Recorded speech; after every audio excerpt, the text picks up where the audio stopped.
Well, hello everyone, and welcome back to my channel. My name again is Never Philpotts, and we're going to talk about something that I've been thinking about for a while. I didn't want to say anything about it when it first the news first broke. I sit back and kind of watch it played out. But now that things are settled down, I just want to say my piece on it. And it's about Jamaica, the IMF, and the cost of sovereignty. And just want you guys to hear me out. But before I get started, I want to ask you guys to do me a favor. First, welcome back, and please like and share. And by all means, leave me a comment.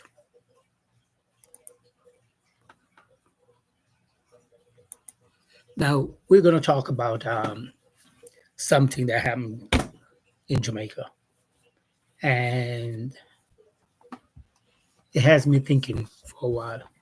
And what I would like to say is, welcome to the Awaken. I'm here to speak with you with no apology. Again, my name is Neville Philpotts, and today I want to talk about something bigger than politics. It's bigger than politics. It's bigger than the economy, and this is about the power, sovereignty, and about the future of Jamaica. Just as Jamaica was starting to break free from international debts, just as we were becoming master of our own economic destiny, Dr. Nigel Clark, the man who led the change, was quietly removed from the picture. They call it a promotion. I call it a strategic neutralization. Now, for decades, Jamaica was under the bondage of international loans through the 70s, 80s, 90s, 2000. Then came Dr. Nigel Clark as our finance minister. Now, Dr. Clark wasn't your typical minister of finance. He had a PhD from Oxford University and with deep private experience. He brought something to the table we haven't had or we haven't seen in years. Competence matched with vision. Under his leadership, Jamaica was able to reduce its debt to GDP ratio from over 140% to just under 72%. He established an independent central bank. He created a physical commission. He pulled Jamaica off the IMF leash. Excuse me. Dr. Clark achieved what many thought was impossible, reducing the debt without selling the country soul. No giveaways. We all remember in the 80s and 90s, under the government at the time, sold off a lot of Jamaican national treasures to foreign entities for IMF loans and for so-called physical prudence. One of the national debt that was sold in the 90s was JPS. And we all know how we're suffering now with the high cost of JPS. So Dr. Clark achieved what was thought to be impossible. He reduced the debt without selling any of the country's national treasures or giveaways. No bailout, just smart physical financial reforms and a national discipline. He didn't just balance the budget, he was reshaping Jamaica. But then something strange happened. Right as Jamaica turned the corner, Dr. Clark announced he was resigning to take up a new job as deputy managing director of the IMF. We had just moved away from that, the IMF we had just moved away from. Coincidental? Let me tell you something. Power never leaves a vacuum. Never. This is not the first time a reformer was removed, not through scandal failure, but through promotion of velvet gloves over the iron fist. If y'all don't know what I'm talking about at this point, I will recommend you go find a book. It's called The Confession of an Economic Hitman. It talks about how the World Bank, IMF, and all these foreign investors, how they controlled small countries and keep them in debt forever with high interest rate, structural reforms, and a whole bunch of crazy stuff. So, to get on, but, because Dr. Clark was changing the script, and the global financial system doesn't like when a small, formerly colonized country figure out how to stand on its own. We can see what's going on now with Burkina Faso. So they made him a part of the system. He was gentle push for a new promotion, a more visible job. It wasn't the visible job. Yes, he got a promotion. He's in high profile now. But they wanted him out of the way. So they created a job for him. So they made him part of the system. They put him in the inside the machine. He was starting to resist. Yes, folks. They put him in the machine. That's their classic playbook. This is the part they never teach us in high school or in school. The IMF has a long act as economic hitman that I talk about, offering loans to vulnerable nations only to trap them in debts. These are the strings. They actually do slash public spending, privatize your national assets, and open your market for foreign takeovers. Squeeze the people while protecting the international interests. So I'm hoping and I'm praying that this new finance minister, Mrs. Favor Williams, I'm hoping she'll continue. But I must admit, she's not Dr. Clark. Yes, she understands finance. Dr. Clark lived finance.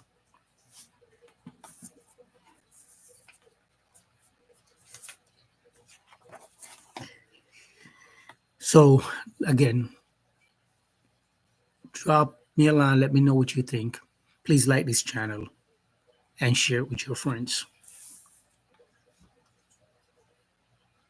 We are at a crossroad, folks. Jamaica is at a crossroad. And when I say we are at a crossroad, we are at a crossroad. I'm a Jamaican. Will we avoid falling back into the IMF dependency? Or will we use this independence to build food security, industries, industrialized capacity, and long-term growth? Will we do that as a people? Or will we just slip right back into debt traps? This is where we, the people, come in. And I said, this is where we come in. We have to demand transparency. We need to support our leaders with vision, invest in ourselves.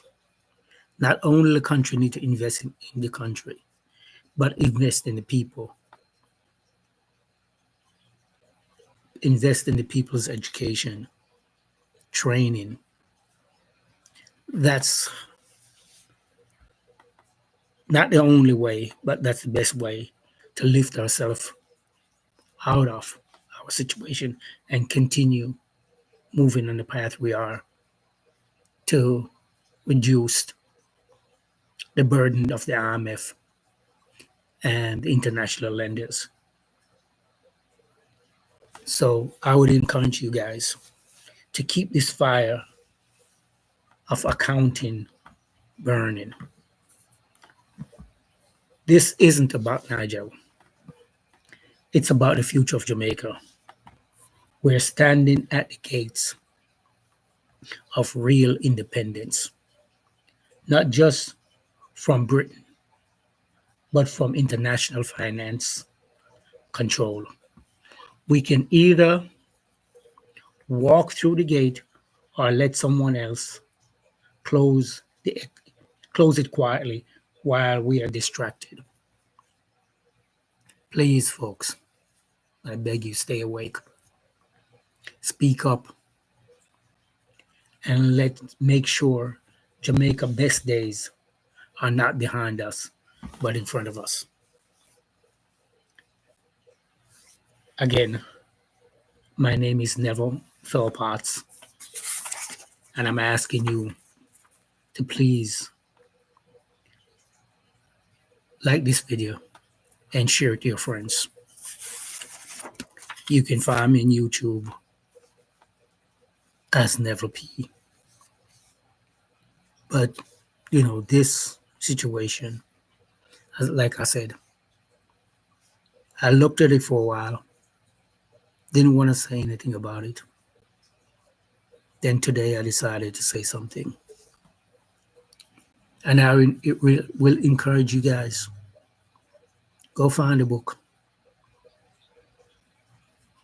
Go find a book. It's called The Confession of an Economic Hitman. He talks about how he works for these high financial institutions where he goes into country, give them loans with interest rate. He know that they're not able to pay back. And he keep them in a cycle of debt.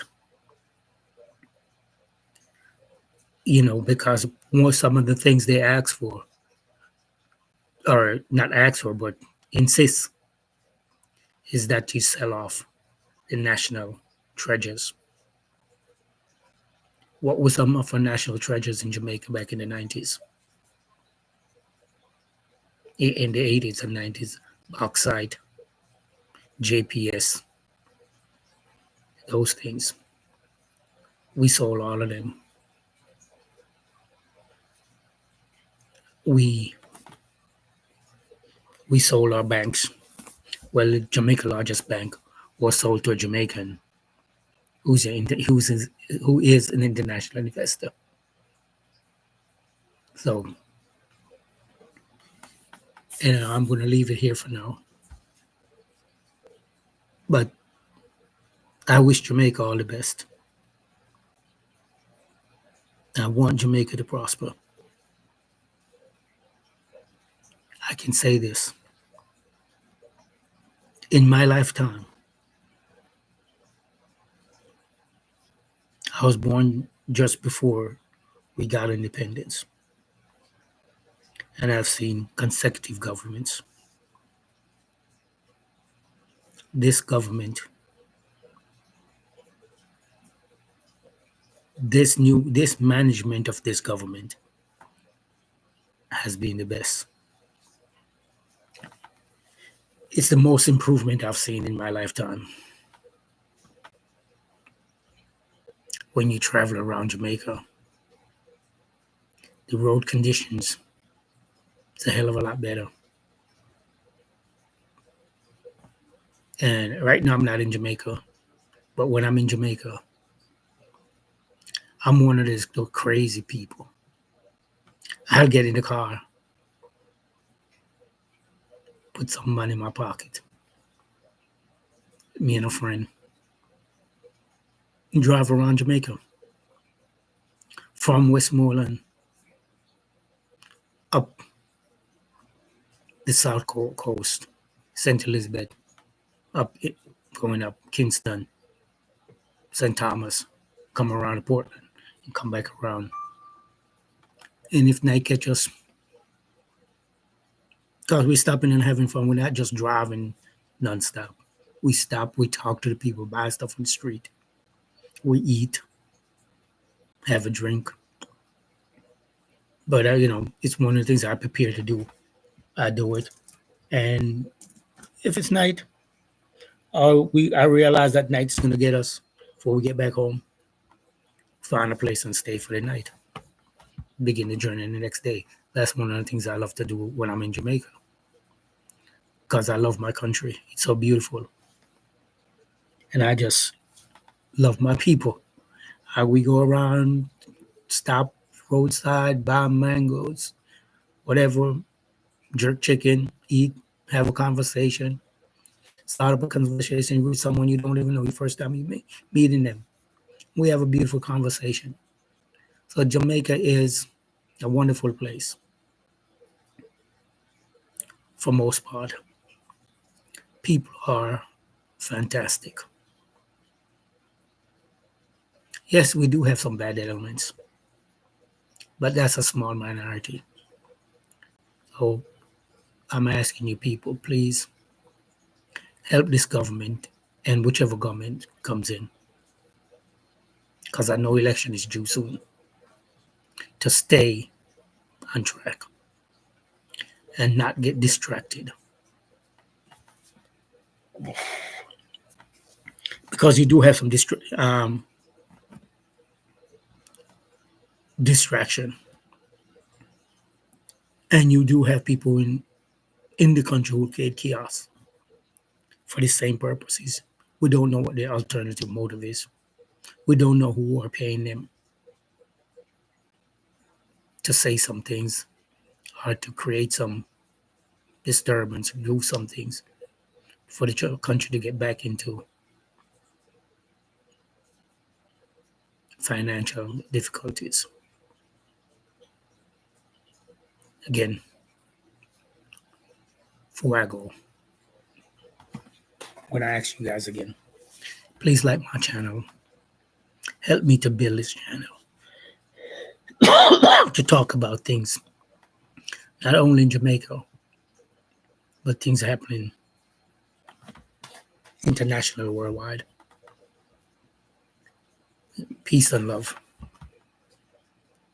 And as a Jamaican to you, Harry, one love.